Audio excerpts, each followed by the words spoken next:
Good evening everyone. सगळ्यांना माझा आवाज येतोय का? Good evening ma'am. Good evening. Please, am I audible clearly? Please type in chat box. Yes. Okay. तर आपण लास्ट टाइम ओके तर आपण last time periodic table start केलेला बरोबर. लास्ट टाइम आपण कुठल्या दोन सायंटिस्ट बद्दल शिकलेलो किंवा आपण कुठल्या दोन सायंटिस्ट बद्दल बोललेलो लास्ट टाइम, कुठलं डिस्कशन झालेलं आणि त्यांनी कुठले आपले कॉन्सेप्ट्स दिलेले पिरियॉडिक टेबल मध्ये. यस स्टूडेंट्स, टाइप कर सकते हैं चैट बॉक्स में स्टूडेंट्स आप लोग quickly.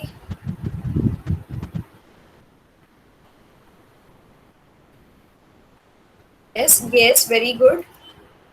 And who was another scientist? Who was another scientist? Only one? Yes, excellent. तो लास्ट टाइम हमने दो साइंटिस्ट के बारे में पढ़ा था. Okay. Hope everyone can see my screen.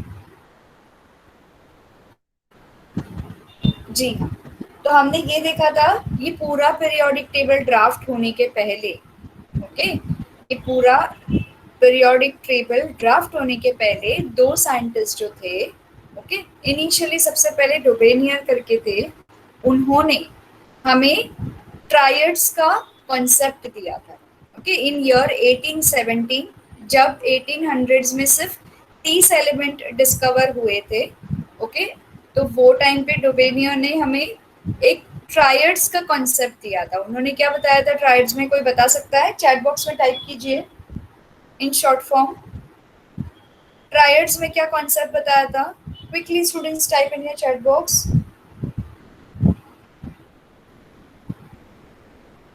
Quickly.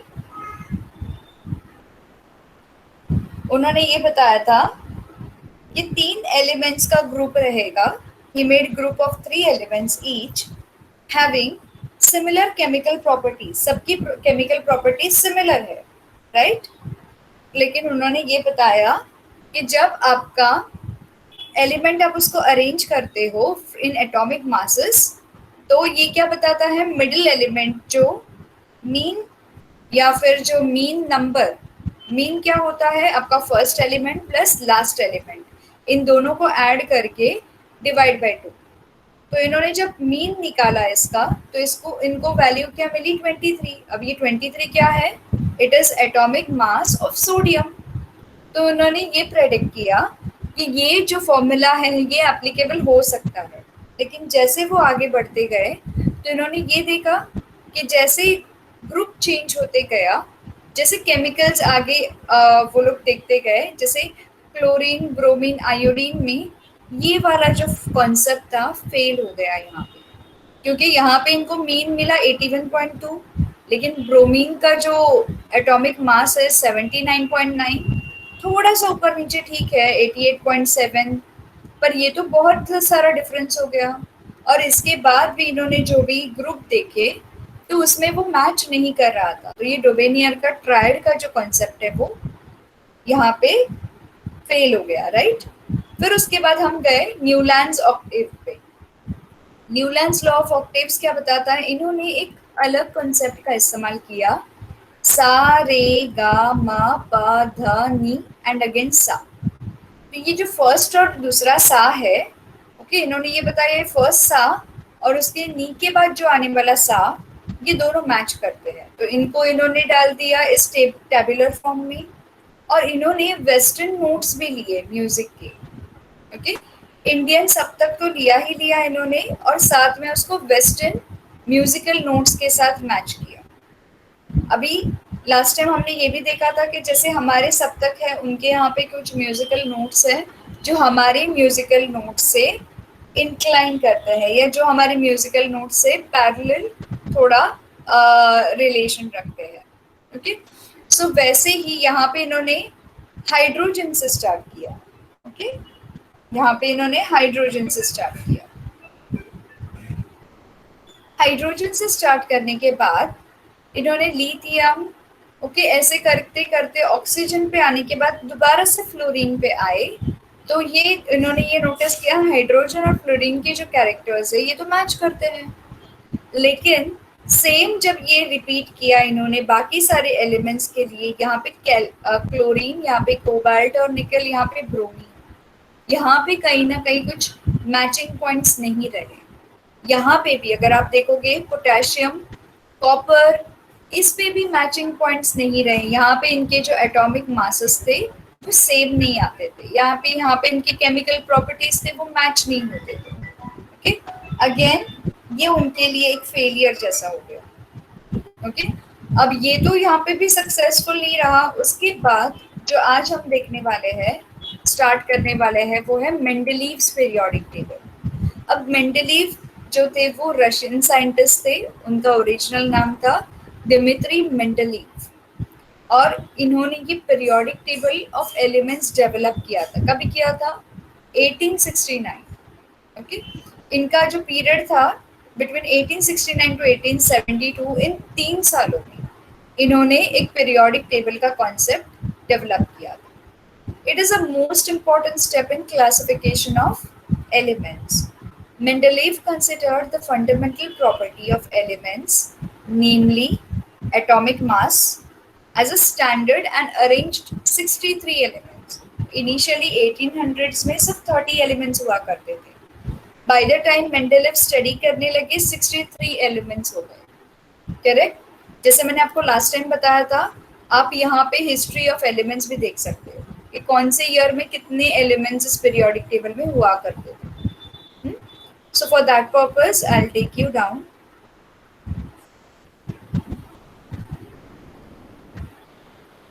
हम यहाँ पे जाके इसका ईयर फाइंड आउट करते हैं. टाइम मशीन मोड में चले जाते हैं. This is time machine. ठीक है, आप यहाँ पे देखोगे जो अभी हम पढ़ रहे हैं कि 1800s में कितने थे, 2021 में इतने सारे एलिमेंट्स है. कितने हैं? 118 एलिमेंट है. अगर हम इसे टाइम को रिड्यूस कर दे तो आप देखोगे एक एक एलिमेंट फेड होना स्टार्ट होगा. ओके, सी यहाँ पे नीचे आप देख रहे हो, यहाँ पे आपके एलिमेंट्स यहाँ से फेड होना स्टार्ट हो रहे हैं, वाइटिश हो रहे हैं, मतलब ये ईयर में वो एलिमेंट्स नहीं थे. सो ऐसे एक एक करके आप पीछे जाओगे. You can see, can you see? So 1869 में ये देखिए इतने एलिमेंट्स थे जो मेंडलीव जी ने स्टडी किए थे. Everyone understood so far? Any difficulty? Please give me thumbs up or yes or no in chat box. Students,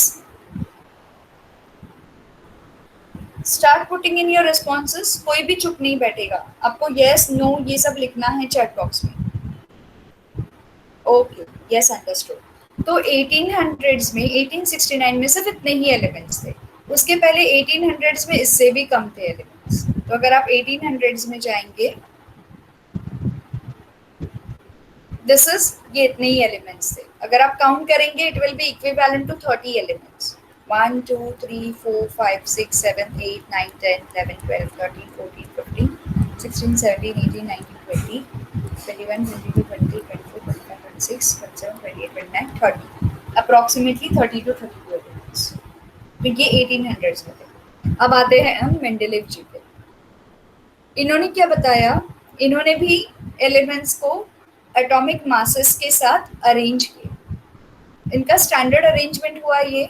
अभी इन्होंने क्या बताया?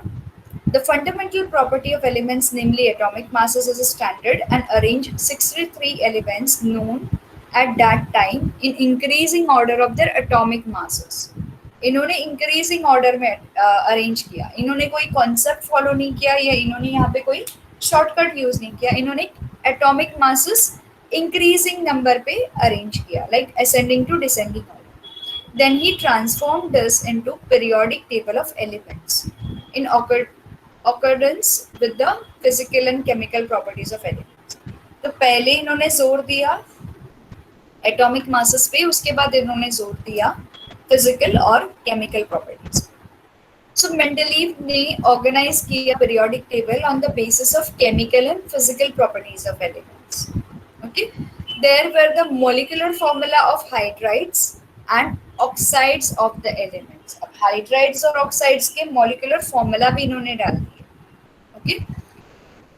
Now, these were molecular formula of hydrides and oxides of elements, melting points, boiling point, densities of the elements and the hydrides and oxides.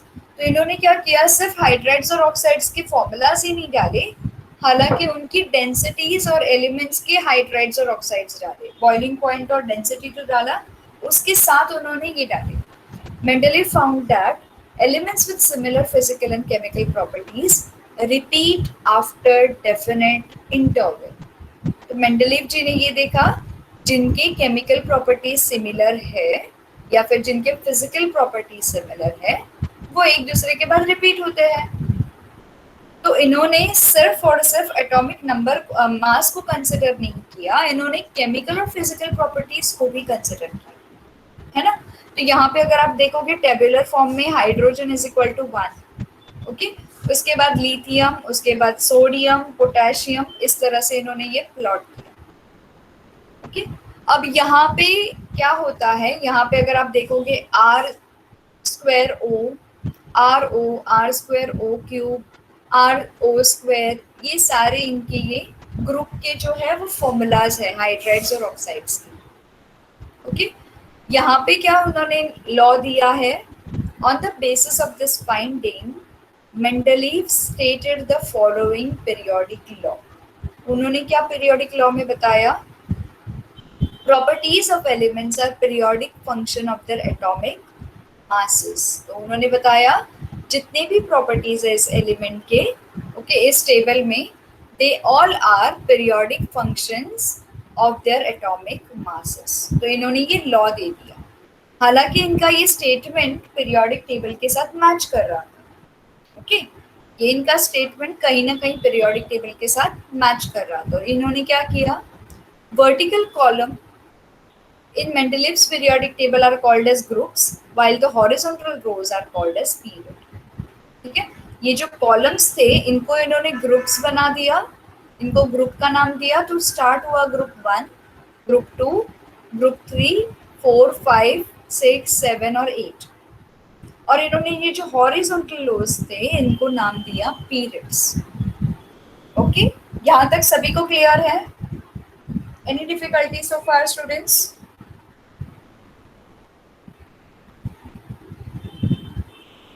Clear, easy to understand? I hope कोई confuse नहीं हो रहा है यहाँ.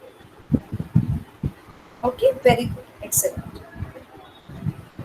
सो जितने भी students हैं सब रिस्पॉन्ड करेंगे.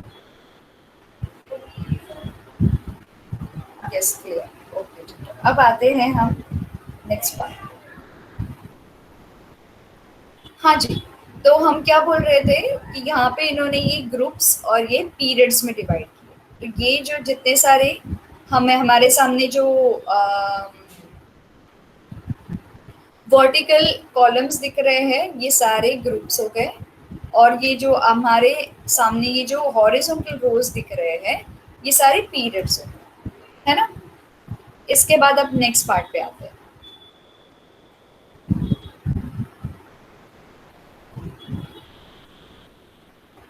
ओके, सो इसके बाद the general molecular formula of compounds shown as R square O, R square O cube, etc. in upper part of Mendeleev periodic table are written as R2O, R2O3, etc. in present system. हालांकि ये जो हमने अभी general formulas देखे हैं ये match करते हैं, लेकिन जहाँ पे ऊपर सुपरस्क्रिप्ट होना चाहिए अब ये सबस्क्रिप्ट हो रहा है. ठीक है, जहाँ पे ये 2 सुपरस्क्रिप्ट में जाता था इसे अभी मॉडर्न पीरियोडिक में सबस्क्रिप्ट हो रहा है. अब कैसे हो रहा है वो भी देखेंगे. सबसे पहले जानते हैं मेंडलीव जी कौन थे. इन्होंने इतनी बड़ी खोज की लेकिन उनके बारे में जानना जरूरी है.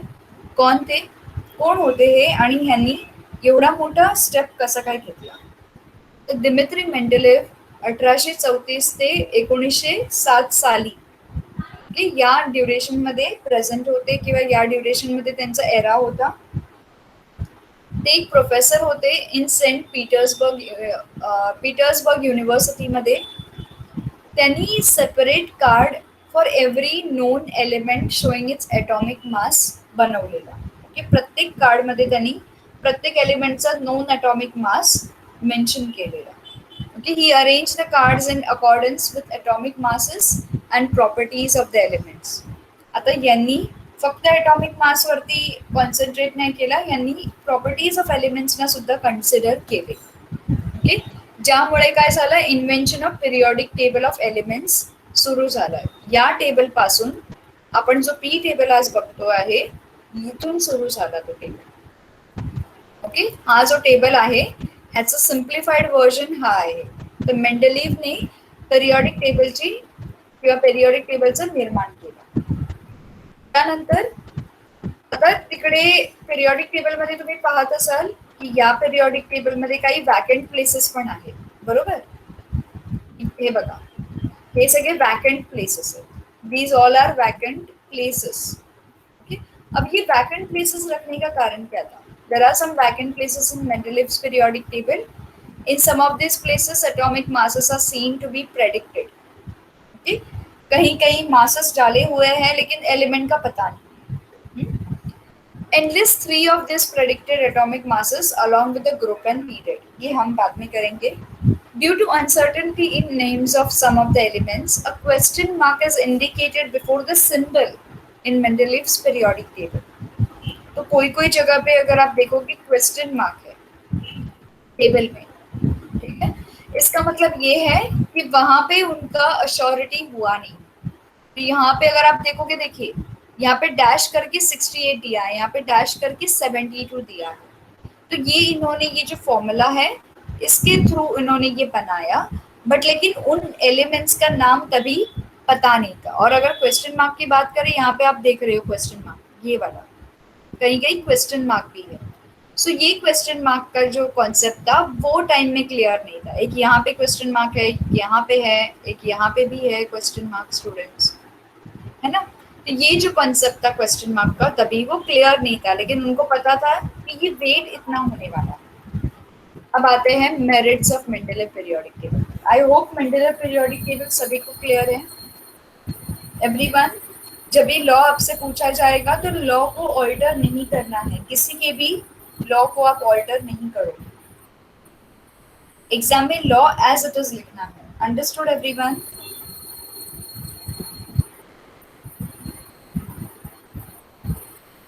ओके, अब आते हैं हम नेक्स्ट पार्ट को. एवरीवन अंडरस्टूड या सब मैं अकेले बात कर रही हूँ, आप सब सो गए हो वहाँ पे? यस स्टूडेंट्स, किसी का रिप्लाई नहीं आ रहा है चैट बॉक्स में. होय, ओके, इंग्लिश पण चाललं असतं, नो प्रॉब्लेम. ऑल राइट, ठीक है. अब आते हैं मेरिट्स. मेरिट्स मतलब advantages, benefits. Mendeleev, okay, I zoom the screen. ये पहले बताना चाहिए ना, मतलब इतना बोला मैंने, वो समझ नहीं आया द्विजेश?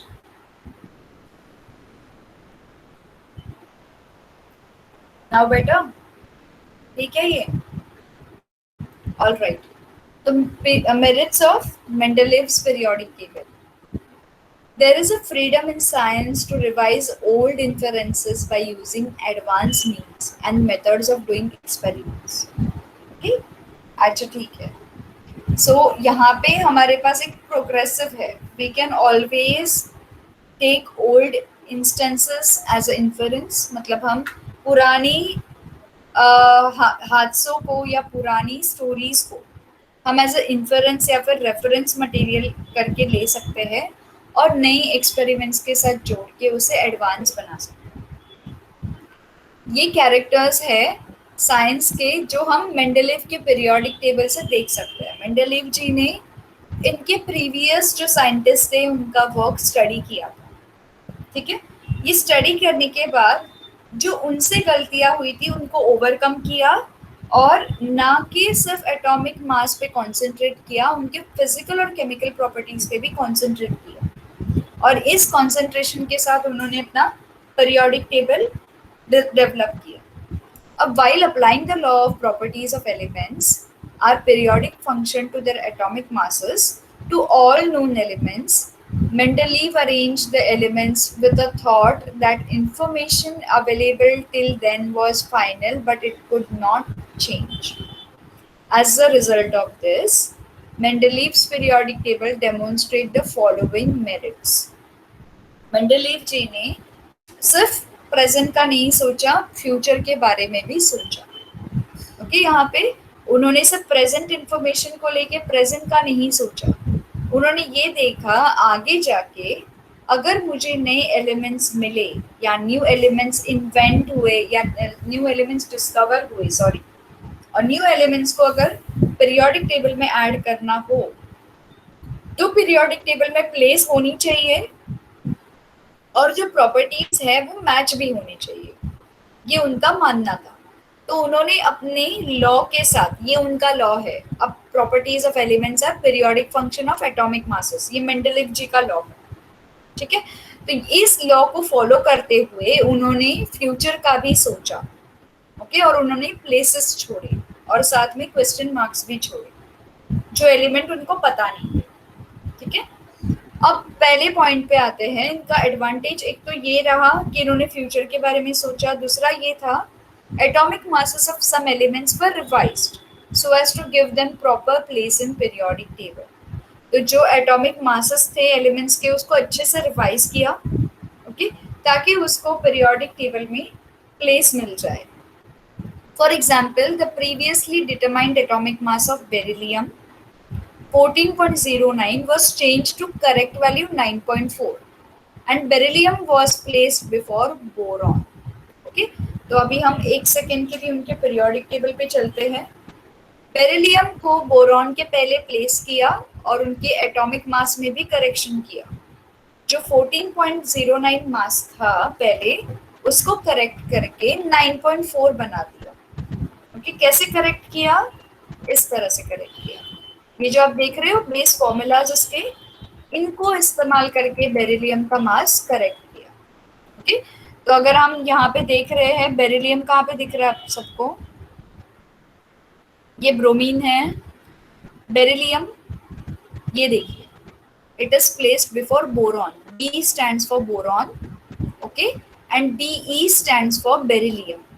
तो बोरॉन के पहले इसको प्लेस किया और करेक्टेड मास यहाँ पे लिखा. ये पॉइंट सभी को क्लियर है स्टूडेंट्स?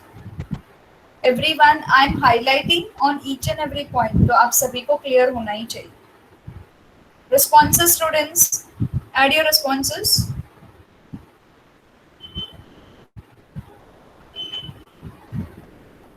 Okay, so 3 जन को क्लियर है, 4, 9 जन में से सिर्फ 4 जन पढ़ रहे हैं, बाकी कोई नहीं पढ़ रहा है ना. 5, ओके, 5, बाकी 4, 6, ऑल राइट. ठीक है, तो ये तो था इसका फर्स्ट करेक्शन. इन्होंने बोरॉन के पहले बेरिलियम को प्लेस किया विद करेक्टेड मास. अब आते हैं हम उनके मेरिट्स पे. अब दूसरा मेरिट क्या था? Mendeleev kept vacant places in periodic table for all elements which are not discovered till then. There are 3 of these unknown elements were given the names Eka boron, Eka aluminium and Eka silicon. ये 3 इन्होंने predict किए थे वो time पे elements. Okay, तीनों predicted elements को नाम दिया था एका बोरॉन, ओके, एका एल्यूमिनियम एंड एका सिलिकॉन. ये उन्होंने उसको नाम देके रखा था. उनको डाउट था कि ये बोरॉन जैसी ही कैरेक्टर्स बताएंगे या एल्यूमिनियम जैसे ही कैरेक्टर्स बताएंगे या सिलिकॉन जैसे ही कैरेक्टर्स बताएंगे. तो इन्होंने ये जो 3 अननोन एलिमेंट्स थे उनको एक नाम देके रखा था अपने हिसाब से. और उन्होंने उसके नेबर्स, ओके, उनके नेबर्स के रेफरेंस के साथ उनके एटॉमिक मास को भी इंडिकेट किया था कि इट विल बी 44, 68 एंड 72. तो 44 will go to boron, 68 will go to aluminium, 72 will go to silicon. ये इन्होंने प्रेडिक्ट करके रखा. ठीक है, Not only this, but their properties were also predicted. इन्होंने उनके एलिमेंट्स के नाम के ऊपर उनके प्रॉपर्टीज को भी प्रेडिक्ट कर रखा.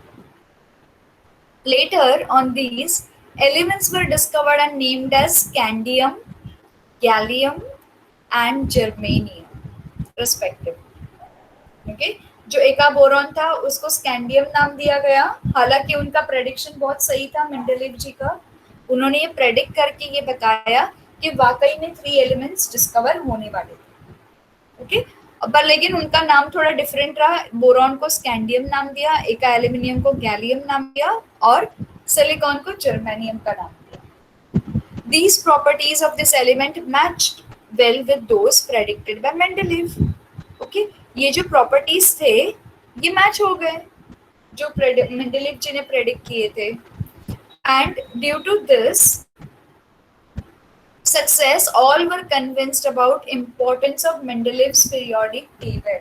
Okay, इसी की वजह से सब कन्विंस थे कि मेंडेलीव जी ने जो फॉर्मूला यूज करके पीरियोडिक टेबल बनाया है इज एब्सोल्युटली करेक्ट। ओके, और उनका जो method of classification of element है वो टाइम पे 1869 के टाइम पे सब जगह पे एक्सेप्ट हुआ था। Everybody accepted this. ओके, जो इन्होंने क्लासिफिकेशन सिस्टम दी थी it was accepted by everyone. Okay, तो यहाँ पे अगर आप देखोगे कौन से एलिमेंट्स थे वो, okay, scandium, gallium and germanium. तो यहाँ पे अगर आप देखोगे if it is not here, I am not sure, एक सेकेंड, यहाँ पे आपको स्कैंडियम, गैलियम और जर्मेनियम ना, आई गेस यहाँ पे नहीं है। ओके, तो समवेयर इन बिटवीन हियर यहाँ पे जो उन्होंने जगह छोड़ी थी 44। ओके, तो ये 44 वाला जो एलिमेंट था यहाँ पे जिसका नाम 44 नंबर 44 है, ये सिलिकॉन जो कि स्कैंडियम बन गया। उसके बाद एल्यूमिनियम का 68 था, गैलियम बन गया, और जो जर्मेनियम था वो 72 बन गया। If you go back to the periodic table 44 you can see यहाँ पे डैश छोड़ी है। 44 के बाद दूसरा कौन सा नंबर था स्टूडेंट्स, हेल्प मी, 68 एंड 72। तो अगर आप यहाँ पे 68 और 72 को देख रहे हो, ये भी यहाँ पे डैश छोड़ी है, ये देखिए। तो ये बाद में, ओके, तो ये बाद में यहाँ पे स्कैंडियम, अभी स्कैंडियम को हिंदी में क्या बोलते हैं मुझे नहीं पता कुणाल। ओके, स्कैंडियम को स्कैंडियम ही बोलते हैं, एलिमेंट्स के नाम चेंज नहीं कर सकते बच्चा। ठीक है, तो यहाँ पे ये सारे एलिमेंट्स को प्लेस किया गया। तो ये आप सभी को समझ में आए merits of Mendeleev's periodic table, everyone. ठीक है, यहाँ पे हम आते हैं प्रॉपर्टी। अब यहाँ पे कौन से प्रॉपर्टीज कंसिडर किए थे, एका एल्यूमिनियम और गैलियम के क्या क्या कॉमन हो गए थे। फर्स्ट, एटॉमिक मास कॉमन हो गया था। उन्होंने प्रेडिक्ट किया था 68, यहाँ पे 69.7, ऑलमोस्ट इक्वल। डेंसिटी 5.9, बिल्कुल 5.94। मेल्टिंग पॉइंट लो, बिल्कुल 330.2। फॉर्मूला ऑफ क्लोराइड जो एका एल्यूमिनियम में प्रेजेंट है ECl3, यहाँ पे भी C, GaCl3, E is any element. इसके बाद फॉर्मूला ऑफ ऑक्साइड, ऑक्साइड का Ga2O3, देखिए मैच हो रहा है आपका, है ना। और उसके बाद एमोफ्टेरिक ऑक्साइड, यहाँ पे भी एमोफ्टेरिक ऑक्साइड, एम्फोटेरिक ऑक्साइड। तो देखिए अगर आप देख रहे हो मेंडेलीव जी के जो प्रॉपर्टीज प्रेडिक्टेड थे वो एग्जैक्टली मैच हुए। So there was no place reserve for noble gases. एक बात थी यहाँ पे कि यहाँ पे नोबल गैसेस के लिए एक अलग से प्लेस रिजर्व नहीं थी मेंडेलीव के ओरिजिनल पीरियोडिक टेबल में। However, when noble gases such as helium, neon and argon were discovered towards the end of 19th century, okay, Mendeleev created zero group without disturbing the original periodic table. भले उन्होंने initially उनको पता नहीं था कि noble gases भी discover होंगे, तो इनिशियली उन्होंने अपने पीरियोडिक टेबल में नोबल गैसेस के लिए जगह नहीं बनाई। लेकिन जब पता चला कि नोबल गैसेस डिस्कवर हो गए हैं तो इन्होंने जीरो ग्रुप बनाया बिना पूरे टेबल को डिस्टर्ब किए। इन सारे फॉर्मूलाज को डिस्टर्ब ना करते हुए इन्होंने लास्ट में जीरो ग्रुप बनाया। ठीक है, अभी इन्होंने जीरो ग्रुप बनाने के बाद क्या हुआ, the original periodic table in which noble gases were fitted very well. ये जीरो ग्रुप बराबर से पीरियोडिक टेबल के साथ मैच हुआ। Now chlorine has two isotopes, chlorine 35 and chlorine 37। Isotopes क्या होते हैं, कोई बता सकता है मुझे? आइसोटोप्स क्या होते हैं? आप लोगों ने 8th स्टैंडर्ड में पढ़ा होगा, व्हाट आर आइसोटोप्स? एनीवन? किसी को भी पता नहीं आइसोटोप्स क्या होते हैं?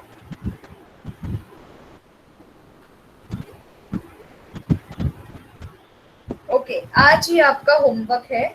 आज आप घर जाके आइसोटोप्स के बारे में फाइंड आउट करो, ठीक है? How did you read it? आपने 8th स्टैंडर्ड से आइसोटोप वर्ड नहीं सुना? Very bad. आज का आपका होमवर्क है आइसोटोप्स क्या होते हैं इनके बारे में। नोबल गॅसची डेफिनेशन मी तुम्हाला सांगते. नोबल गॅसची डेफिनेशन पण झालेली आहे तुमच्या प्रिव्हियस स्टँडर्ड मध्ये. ओके, बेसिक्स क्लिअर असले पाहिजे पिरियॉडिक टेबल समजायला. It's very easy. फक्त तुमचे बेसिक्स क्लिअर असले पाहिजे. आयसोटोप्स हे तुम्ही सगळेजण फाइंड आउट करणार आहात. तर क्लोरीनचे 2 आयसोटोप्स आहेत, क्लोरीन 35 आणि 37, आणि त्यांचे एटॉमिक मासेस पण आहेत 35 आणि 37. Their chemical properties are same. Where should this be placed in Mendeleev's periodic table? जेव्हा त्यांची केमिकल प्रॉपर्टीज सेम आहेत, फक्त आयसोटोप्स वेगळे आहेत आणि त्यांचे एटॉमिक मासेस सुद्धा सेम आहेत, तर अशा वेळेला क्लोरीनच्या आयसोटोप्सना कुठे प्लेस केलं पाहिजे periodic table?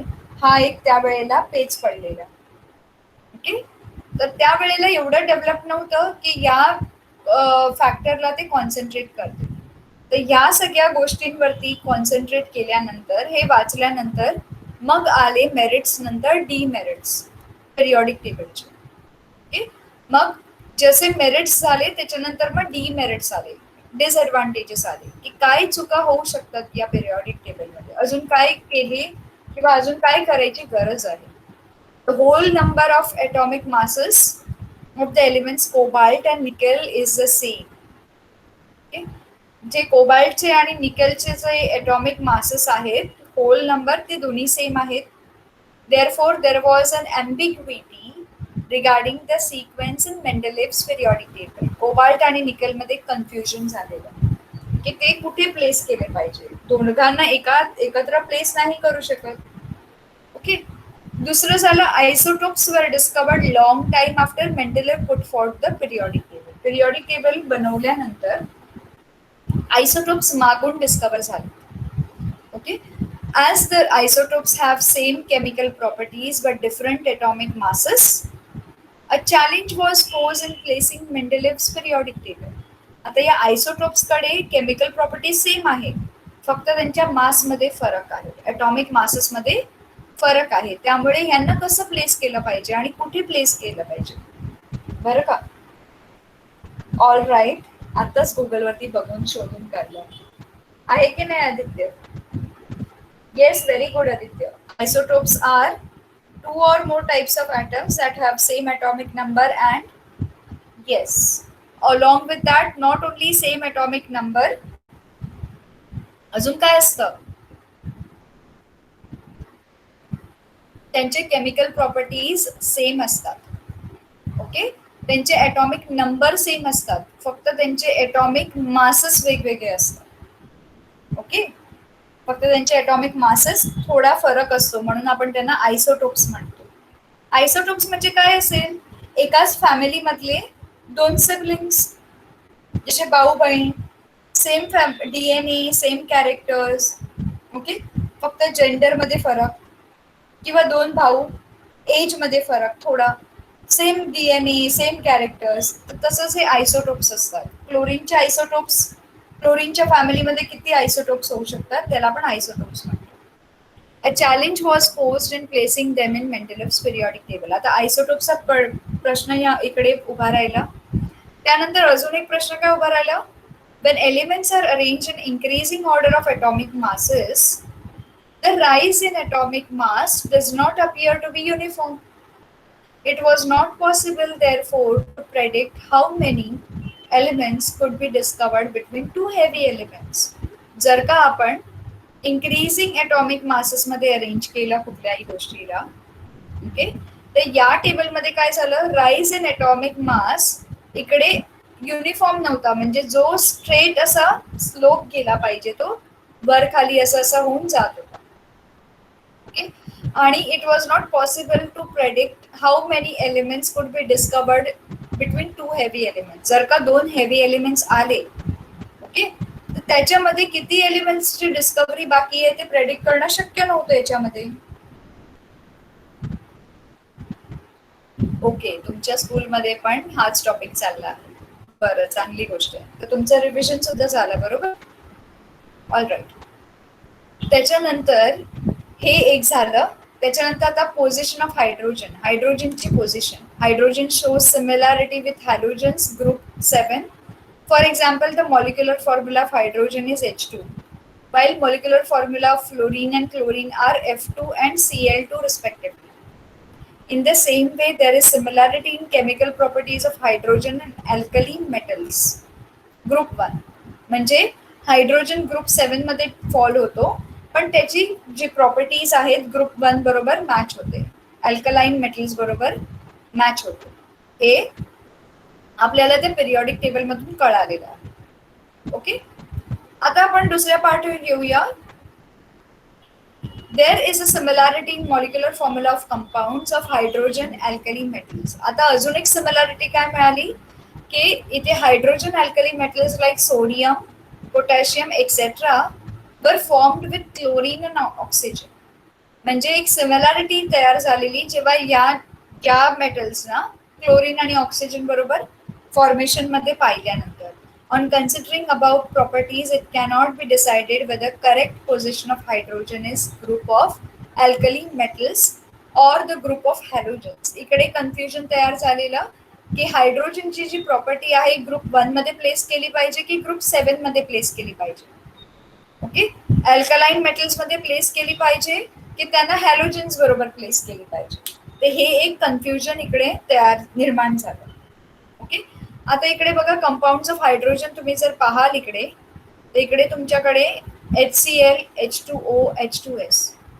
Compounds of sodium NaCl, Na2, Na2S. Similarity in hydrogen and alkali metals. हे अल्कली आहे आणि हे हायड्रोजन आहे. बघा, सिमिलॅरिटी आहे इव्हन फॉर्म्युलामध्ये. आता इकडे काय आहे, सिमिलॅरिटी ऑफ हायड्रोजन आणि हॅलोजन्स. हे कसं झालं, हायड्रोजन आणि हॅलोजन जे आहेत ते compounds with metals and compound with non metals. Hydrogen metals बरोबर पण रिॲक्ट करत होते आणि नॉन मेटल्स बरोबर सुद्धा रिॲक्ट करत होते, जस्ट द वे हॅलोजन करतात. ओके, आता या हायड्रोजनला कुठे प्लेस केलं पाहिजे हा एक पेज त्यांना पडला की कसं आता ह्याला प्लेस केलं पाहिजे. तर हा आता पॉइंट कसा ओव्हरकम होतो आपण पाहूया. आता मेंडेलिफने काय केलं असेल, त्यांनी खूप प्रयत्न केला या हायड्रोजनला प्लेस करायचं, पण बाय दॅट टाइम ही प्लेसेस द हायड्रोजन किंवा ह्याच्यावरती वर्क करणं पॉसिबल होईल किंवा डीमेरिट्सना ओव्हरकम करणं पॉसिबल होईल.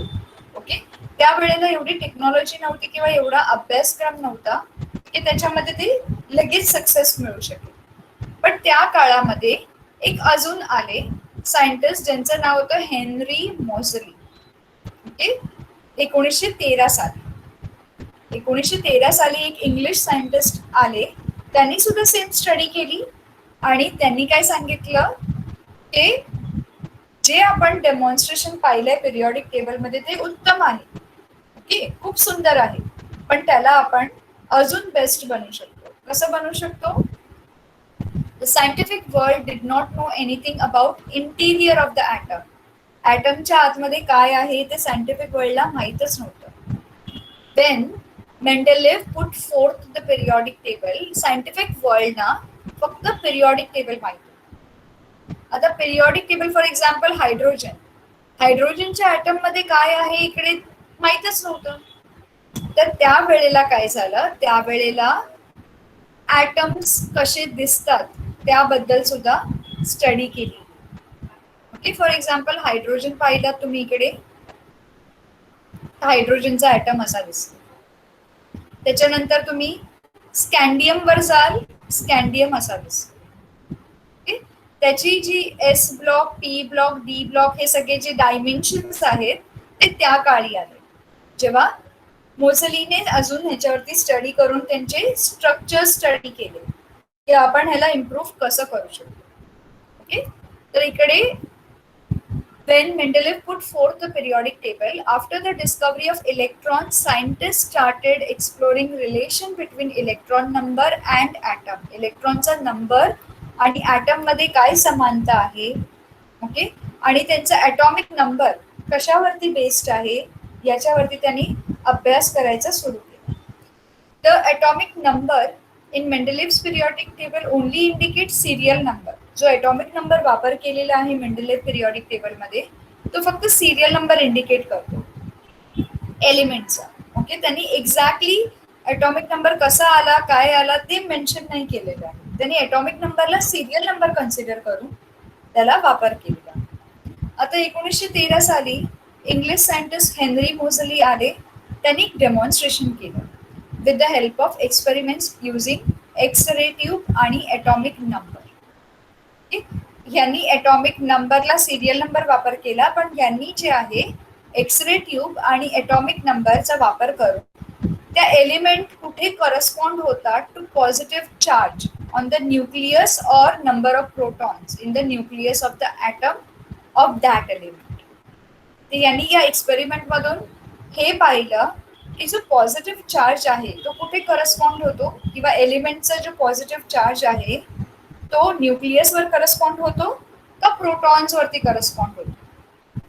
ओके, सायमल्टेनियसली ॲटमची स्टडी तर चालूच होती बाजूला.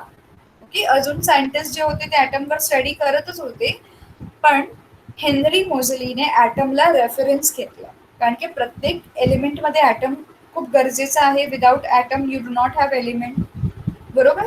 तर त्या ॲटम मध्ये काय प्रेझेंट आहे किंवा कुठले एक्सपेरिमेंट्स जे आहेत ते ॲटमच्या चार्जला आयडेंटिफाय करू शकतात, ते या स्टेटमेंट मधून आपल्याला कळतं. This revealed the atomic number is more fundamental. इथे काय रिव्हील झालं या एक्सपेरिमेंट मधून की जो ॲटॉमिक नंबर आहे दॅट इज मोर फंडामेंटल. आतापर्यंत आपण ॲटॉमिक मास पाहिला ना, जे की फंडामेंटल प्रॉपर्टी आहे, इम्पॉर्टंट प्रॉपर्टी आहे. आता हे डिस्कवर झालं की atomic number is more fundamental property of an element than its atomic mass. तर ॲटॉमिक मासला न घेता आपण ॲटॉमिक नंबरवरती कॉन्सन्ट्रेट केलं पाहिजे. ही प्रॉपर्टी इथून दिसून आली, आणि त्याप्रमाणे जो मॉडर्न पिरियॉडिक लॉ होता तो काय त्यांनी स्टेट केला, हेनरीने हा पिरियॉडिक लॉ सांगितला. Properties of elements are periodic function of their atomic numbers. Okay, जो मेंडलीव्हने सांगितलेला properties of elements are periodic function of their atomic masses, तो इथे रिप्लेस झाला ॲटॉमिक नंबर्स बरोबर. एवढं सगळ्यांना कळालेलं आहे, इजी टू अंडरस्टैंड. किसी को कोई दिक्कत है यहाँ तक स्टूडेंट्स? क्लियर? तो जो हा पिरियॉडिक टेबल तुम्ही पाहता आहे हा मॉडर्न पिरियॉडिक टेबल आहे. ओके, मेंडलीव्हच्या स्केलेटनवर बेस्ड मॉडर्न पिरियॉडिक टेबल आहे. मेंडलीव्हचं स्केलेटन आयसोटोप्स पर्यंत नाही पोहोचला. आता मी तुम्हाला दाखवते आयसोटोप्स काय असतात. फॉर एक्झाम्पल, जर का मी हायड्रोजनवर होवर करते तर तुम्ही बघतायत हायड्रोजनवर होवर केल्यानंतर बघा एवढे सगळे हायड्रोजनचे टाइप्स आले, 7 टाइप्स. या 7 टाइप्सना आपण आयसोटोप्स म्हणतो. ओके, अकॉर्डिंगली जर का मी इकडे क्लोरीन, बरेच क्लोरीन, क्लोरीन वरती क्लिक केलं तर एवढे सगळे क्लोरीनचे टाइप्स आहेत, सो मेनी. याला आपण बोलतो आयसोटोप्स. आयसोटोप्स असे असतात, same element, okay, same characteristics, only difference in their masses a little. Everyone understood? Give me thumbs up if you have understood, or give me write in chat box everyone. Isotopes कोणाला म्हणतात. तसंच आपण जर सिल्वरचा isotope शोधू तर एवढे सगळे सिल्वरचे वेगवेगळे आयसोटोप्स आहेत.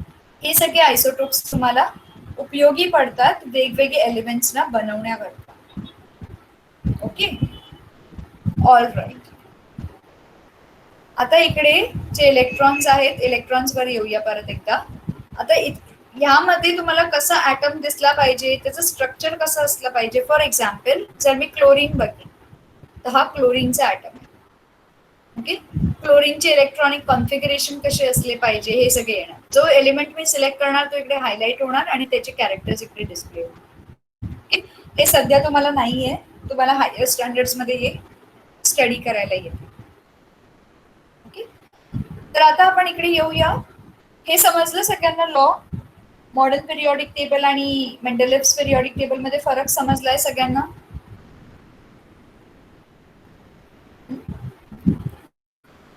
तर आता मॉडर्न पिरियॉडिक टेबलला आपण काय बोलतो, लॉंग फॉर्म पिरियॉडिक टेबल, कारण की या लॉंग फॉर्म मध्ये सगळे अकोमोडेट झाले.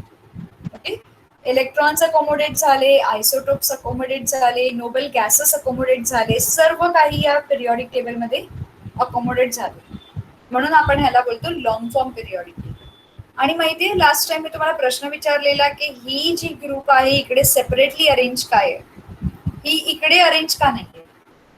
इनफॅक्ट हा जो ग्रुप आहे इकडचाच पार्ट आहे, पण या पिरियॉडिक टेबलला इझी स्टडी करण्याकरता ह्याला कॉम्पॅक्ट बनवलाय, ह्याला आपण कॉम्पॅक्ट व्ह्यू बोलतो. जर तुम्हाला एक्सपांडेड व्ह्यू पाहायचा आहे तर मी तुम्हाला दाखवते. ही जी टेबल आहे हा ह्याचाच पार्ट आहे. ओके, या कॉम्पॅक्ट व्ह्यूला थोडं आपण एक्सपांड करूया. ओके, हे तुमचं प्रॉपर्टीज आहेत. आपण आपल्या इयर वरती येऊया आणि तुम्हाला वाईड व्ह्यू दाखवूया. पहिला ह्याला म्हणतात आपण वाईड व्ह्यू.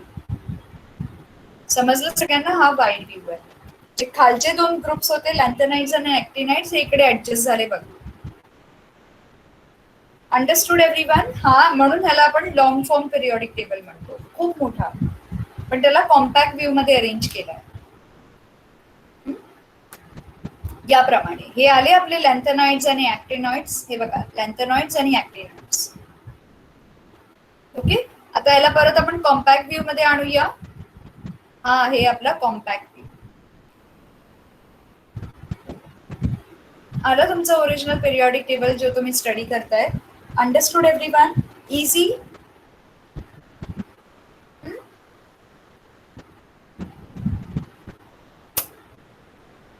ओके, आता आपण इकडे येऊया.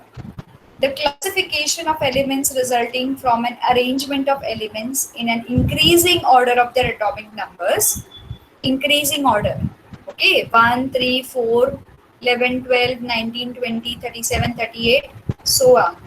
Increasing order of atomic number and not atomic masses.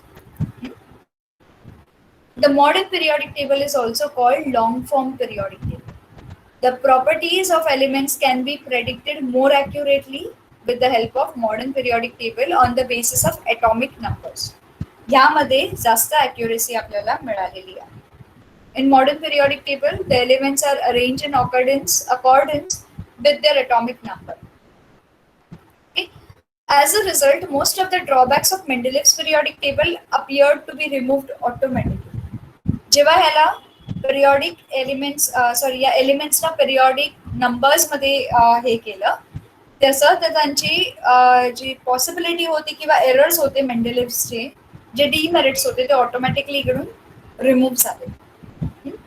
However, ambiguity about the position of hydrogen is still not removed even in modern periodic table. Modern periodic table मध्ये hydrogen is still questionable.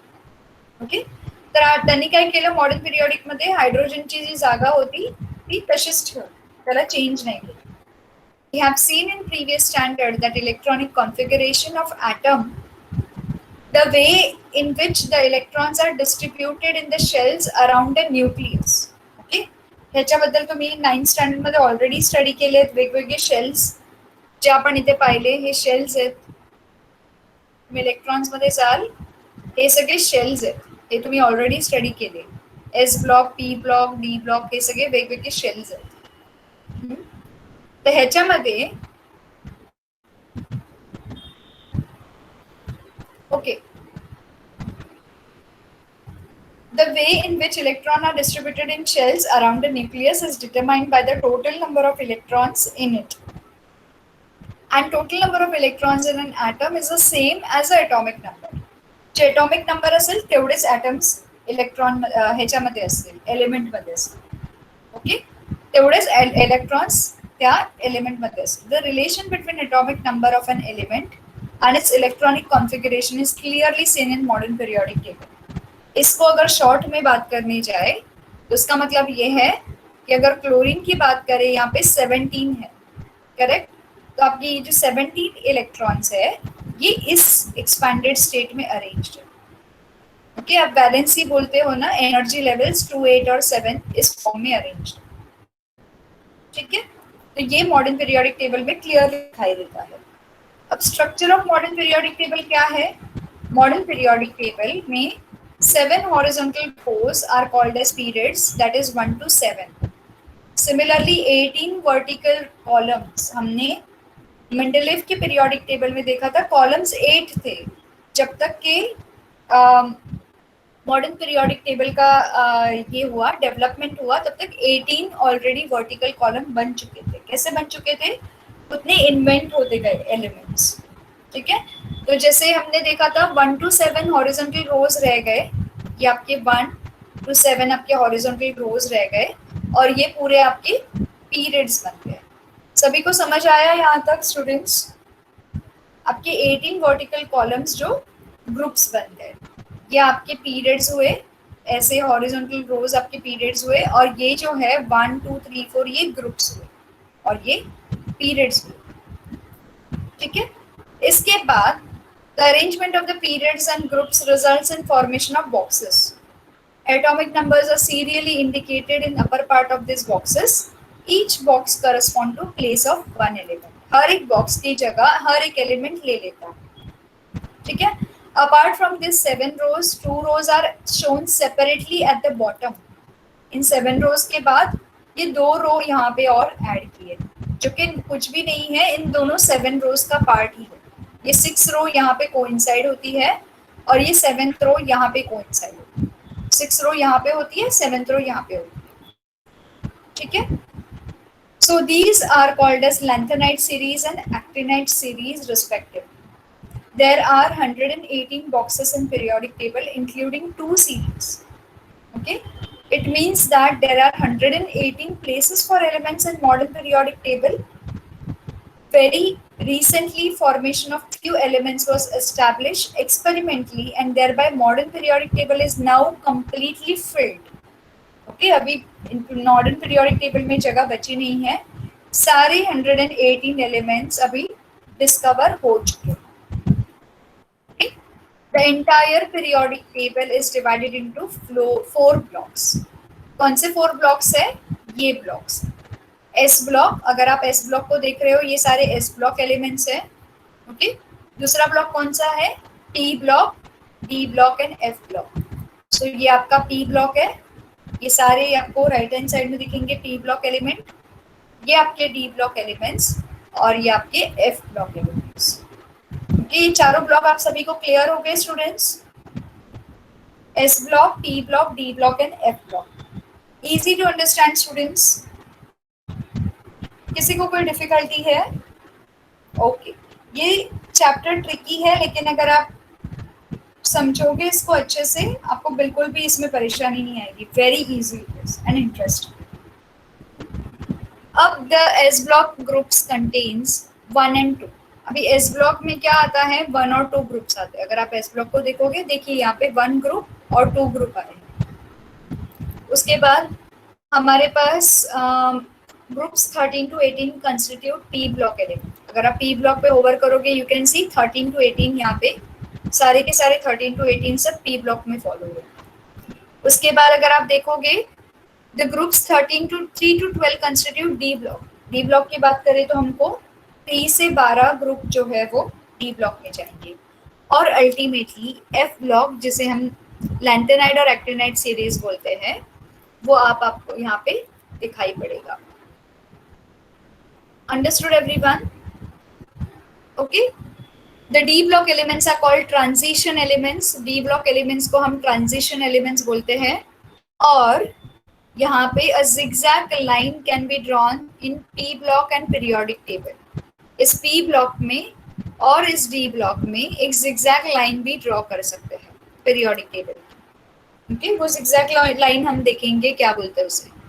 3 traditional types of elements can be clearly shown in modern periodic table with the help of this zigzag line.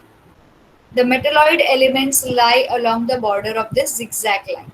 कि अगर आपको zigzag line देखना है, आप ऊपर जाइए, properties में जाइए और आप मेटलॉइड्स में जाइए। तो आपको क्या करना होगा यहाँ पे, आपको यहाँ पे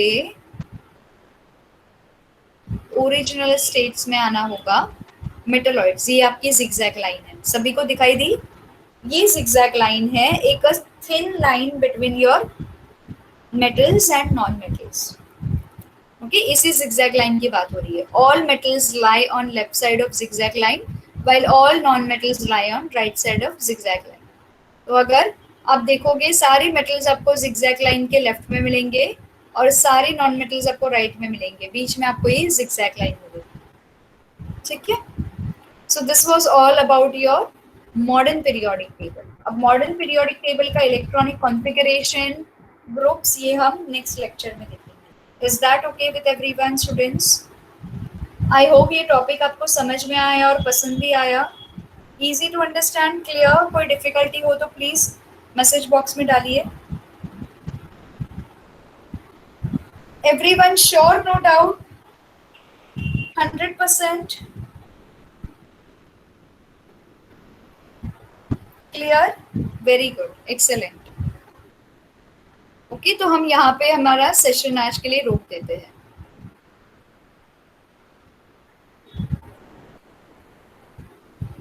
Bye students, see you tomorrow. See you in the next session. Yes, thank you. Topic is interesting. Very good. Bye students. Bye.